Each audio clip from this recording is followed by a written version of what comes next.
Good morning, world. This is Coach Tara coming to you from Enosburg Falls, Vermont.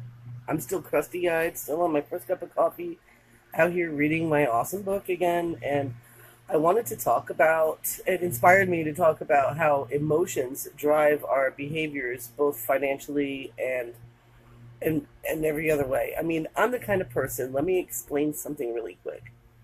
Everything to me is business, everything. So when people say mind your own business, I really think it means everything. Everything that we do is a step forward or backwards in our business, and our business is our life, right? Our business is our life. Whether we generate income with our jobs, whether we generate income with a part-time home-based business, or we have a brick and mortar, or uh, whatever it is that your gig is, right? I want to talk about how emotions really determine perceived value. I know I was deceptive in my title. I was, because it's perceived value, because value is something only that people can perceive. And our jobs, if you are a home based business professional or in sales or anything like that, or even at your job, how you can perceive value, how you can help people perceive the value that you have is based upon the emotional triggers that you can ignite. I want to talk about a story here that I think is really crazy awesome, and I think it's a really excellent example of how we will. Let me see. He said it really right, so I'm going to say it the way he said it. Let me turn the page back.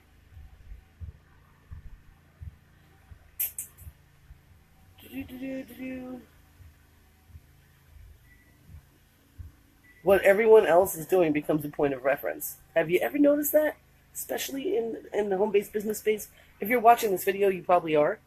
If you're not, you're probably a friend of mine, and you think it's interesting to watch my videos, or maybe you're a stranger just finding me for the first time. But have you ever noticed that what everyone else is doing becomes what is valuable, and what everyone else is doing is based on an emotional need to feel together, because most of us feel alone. Okay, the fidget spinner. The only reason why that's popular with kids right now is because that's what all of them are doing. Somebody came up with a great idea, knew how to emotionally capitalize on the value of an interesting little product, and no, I'm not going to sit up. I'm not going to stand yet. And it became a thing that teachers across the land were freaking out that they had to even deal with in class, and everyone's got a different opinion about it. I don't care if it keeps my kid off a video game machine. I'm pretty excited about it. But almost every single purchase, every single decision that we make out there in the world is based on how we emotionally perceive it. What we want to purchase for the house. I work in an area where I deal with what my competition is major, long-lasting brands that have been around forever, that are just big corporate conglomerates, and people are emotionally attached to the brands, and sometimes it makes it difficult for me to help them see the value of the brands that I'm introducing to them. And it has everything to do with whether or not it has nothing to do with whether or not a product could be harmful to you, or if the company cares about you. It has to do whether or not everyone else is buying that. What's the most popular brand out there? What's the most Think about that for a minute. So let me tell you the story. So this is an old school story. It's really cool. Back in 1593, a botanist named Carlos, I can't say his name, Carlos Caecilius or something like that, brought to his native Holland a sample of a plant that he found in Vienna, and he planted it in the botanical gardens. I have to stand because I can't hold my hand up like that. And guess what that plant was? That plant was this awesome, beautiful thing called a tulip. We all love them, and they're beautiful, and it's still a major export. However, let me tell you about the Holland tulip bubble. How awesome and interesting is this? After he did that, and it was successful, everyone was really excited about it. This particular guy, a Scottish journalist, Charles Mackay, wrote in extraordinarily popular Delusions of the Madness of the Crowds that if anybody was ever that no upward citizen would really be able to claim their title if they didn't have a collection of these plants, of tulips. They didn't have a tulip garden in their backyard. They didn't have that. They weren't really there. They weren't really at the top. And so this caused this craze. And every, lord and statesman and wealthy businessman and whatever, for up until about 1637, really pushed this thing, and people were obsessed with being at the top, because one guy said that's what it meant, that you weren't really there. You couldn't really prove yourself if you didn't have a collection of tulips. People fell for that. It was an emotional pull. And what happened was they started charging these extraordinary prices, and it became a huge industry. And it was literally buying tulip bulbs for your garden. You could pay a craftsman, like, let me get the right number. They called it Tulip Mania. It would be like buying 30 years' pay for a craftsman. Now, craftsman, and think about this time, in the late 1500s and early 1600s, a craftsman was not lower class. Craftsman was a skilled class. It was a good thing. The craftsmen weren't poor.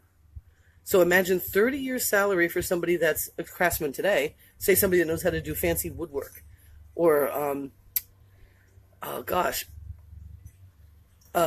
mortar work, or hardscaping, or things like that, where it takes time to learn and master and really do it well. I live in a land of Victorian houses, and there's one thing that's prevalent is tin roofs, and some people aren't craftsmen at it, and some tin roofs aren't what they should be. Tin roofs should last forever, right?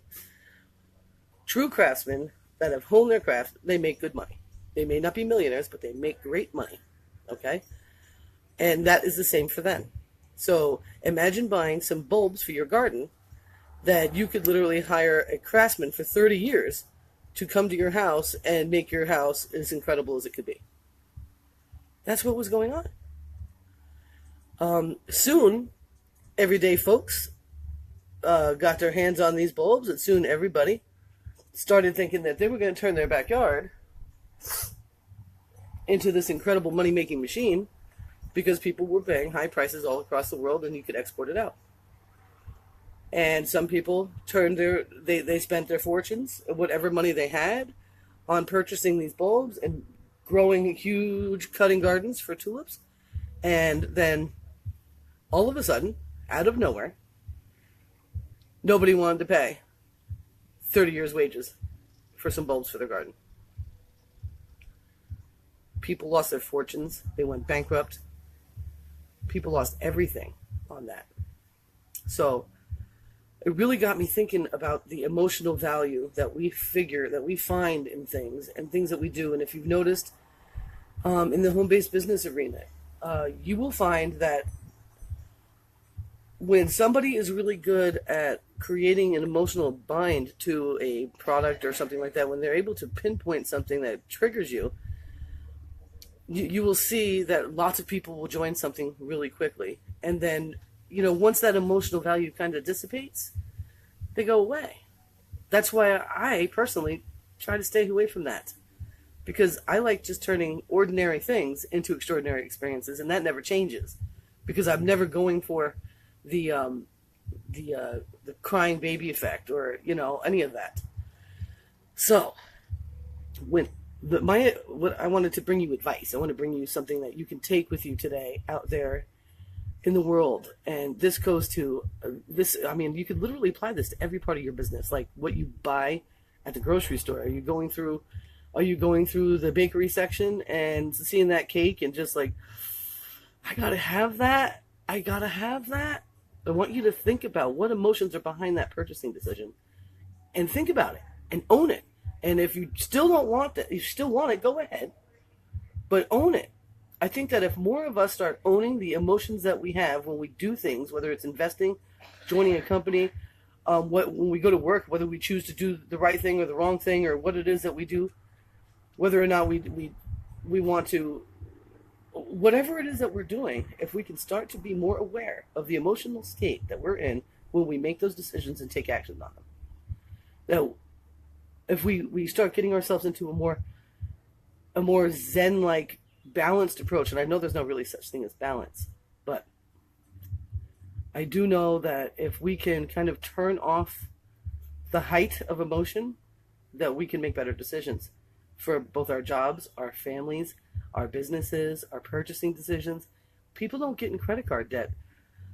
People do not get in credit card debt because they're making sound decisions. People are literally choosing to buy something they can't afford to pay high interest on later. It's very, very rare that somebody's making a smart decision with that. Very, very rare.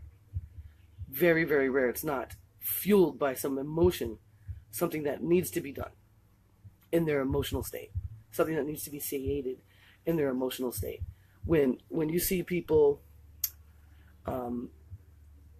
abuse substances, say like when I drink, and if I drink too much, it's everything to do with an emotional state. It has nothing to do with what it is, a reality that I want to pursue. Every decision we make is based on what we perceive as an emotional need to be filled. And most of us, when you find yourself frustrated, I've talked about this a lot in videos, but I don't know, this could be your first one, so I'm going to bring it up. When you find yourself in a situation like, say, you come home from work and you're like, oh my God, why are the dishes full in the sink? And, your kid's over on the Xbox, and your husband's sitting down watching the game, and maybe your other child is over on the computer on Facebook or Snapchat or whatever kids do, and you're walking through, you see the dishes are full, and then you see there's some dirty clothes on the floor, and then you go into the laundry room and you see that the laundry hasn't been taken out of the washer, put in the dryer, and you're like, you just got home from work, and you're like, what on earth? And you start doing these things, and you start getting angry, and you start maybe yelling out loud, maybe you start bitching about it, maybe you start freaking out, and you get upset with everybody in the house, and you start yelling at them.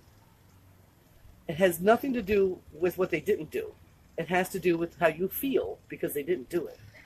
When you start picking up after everybody and start washing the dishes because no one got it done, and they're all relaxing, and you just walked in, and you're wondering where the food, why the dinner's not on, and this and that, and I'm speaking from experience. This is what happens. When I get myself, or you get yourself riled up into a situation in your mind, it's not for any other reason than you feel like you're all alone in it. You feel like you're not appreciated. You feel like that nobody sees the efforts that you're making, and that nobody cares, and that they just can't wait to relax, and you just got home and you don't get to do that. And that your workday continues because you're all by yourself in this. You hear that? It's not the truth, but that's how we feel.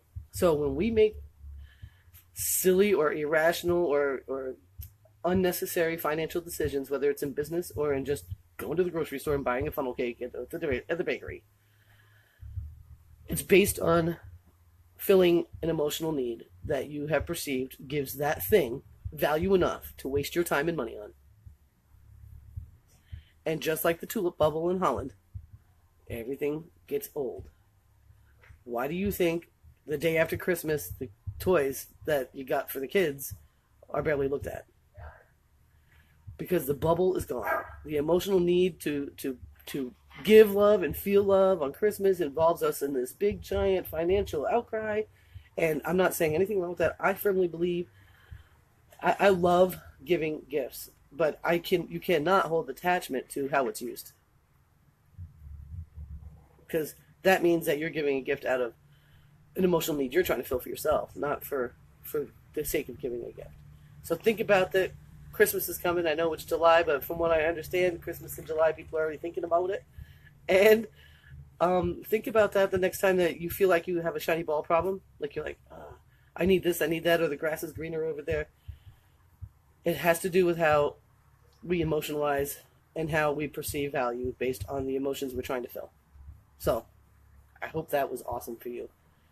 I really, really do. I want to say thank you so much for watching. I'm going to go ahead and get out of here and continue reading. And I'm going to have another cup of coffee because my face is all swollen from sleeping. My head is a mess. And I love you very much. If you got value from this, share this. If you feel that you could help somebody with this, share this with them. Okay? Thank you very much. This is Coach Tara coming to you from Enosburg Falls, Vermont. I'm going to go swimming today, just so you know.